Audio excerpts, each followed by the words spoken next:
उप निदेशक डॉक्टर आदित्य प्रसाद दबास। सर, 2025 में क्या अचीवमेंट आपकी रही है? आपने जो काम किया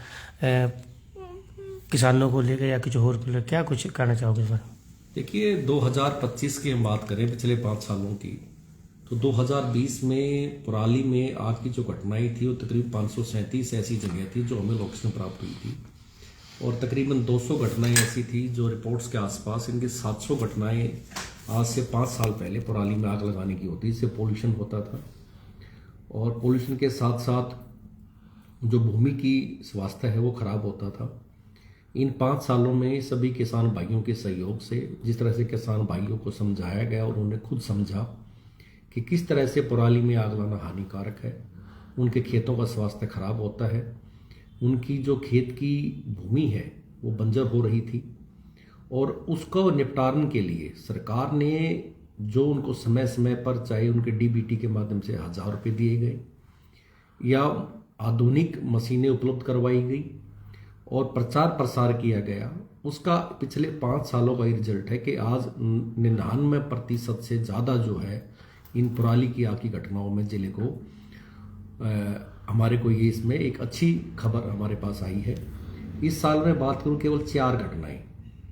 4 घटनाएं ही आग लगाने की, धान अवशेष लगाने की जिले में आई हैं, जहां 550 घटनाएं होती थी, केवल 4 घटनाएं। इसलिए संभव हो पाया क्योंकि सरकार ने जहां पराली का एमएसपी तय किया, आज पराली नहीं, वो किसान की जीवाली है, पराली बिक रही है। पराली का भाव जो है वो तकरीबन 2 रुपये किलो से लेकर के 2.5 रुपये किलो तक है। आज आप देखेंगे कि विभिन्न स्थानों पर जिला यमुनानगर में कहीं 10 एकड़ में, कहीं 15 एकड़ में, कहीं 4 एकड़ में ढेरों गट्ठों की स्टॉक लगा हुआ है। इसमें खुद किसान भाई, जो किसान खुद खेती करते थे, वो अब इस पराली के से साथ साथ अब वो बिजनेस में आ गए हैं। उन्हें पराली इकट्ठी करके अब इसको वो जो इंडस्ट्री में बॉयलर्स हैं उनमें सप्लाई कर रहे हैं और एक अच्छा पैसा कमा रहे हैं वो। और सबसे बड़ी बात है कि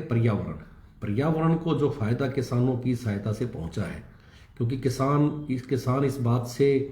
बार बार आहत होता था कि उनको ही पर्यावरण का दूषित होने का जिम्मेदार माना जाता है, तो पराली में आग ना लगाएं। तो सभी किसान भाइयों के विभाग से और प्रशासन के सहयोग से आज हम उस अचीवमेंट कर पाए हैं, वहाँ तक पहुँच पाए हैं कि हम केवल 4 घटनाएं, और मुझे लगता है कि अगला 2026 जो साल आएगा, इस साल हम इसको 0, क्यों 4 घटनाएं 0 के सामान्य नहीं है, कि अगली बार जिन 4 भाइयों ने आग लगाई है वो 4 भाई भी आग नहीं लगाएंगे, और एक जिला एक मिसाल बनेगा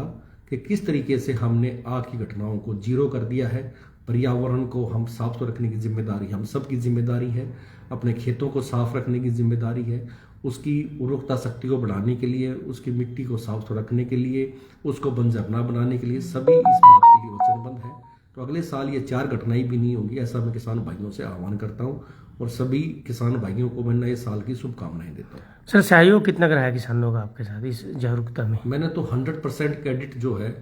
किसानों को दिया है। किसानों ने इस बात को समझा है कि आग लगने से जहां उनकी मिट्टी खराब होती है, जमीन खराब होती है, जमीन का टेम्परेचर बढ़ता है, पर्यावरण प्रदूषण तो बाद की बात है, किसान ये पहले ये समझे हैं कि आग लगाने से, खेत में आग लगाने से खेत को क्या नुकसान होता है, और अब खेत जो उसको जलाता था, अब वो किसान को उसकी दिवाली बन गई है कि उसको बाहर निकाल के उसका स्टॉक लगा करके, और अब धीरे धीरे करके उस स्टॉक में से किसान उस सभी पराली के गट्टों को फैक्ट्रियों में भेज रहा है जहां से उसकी कमाई हो रही है।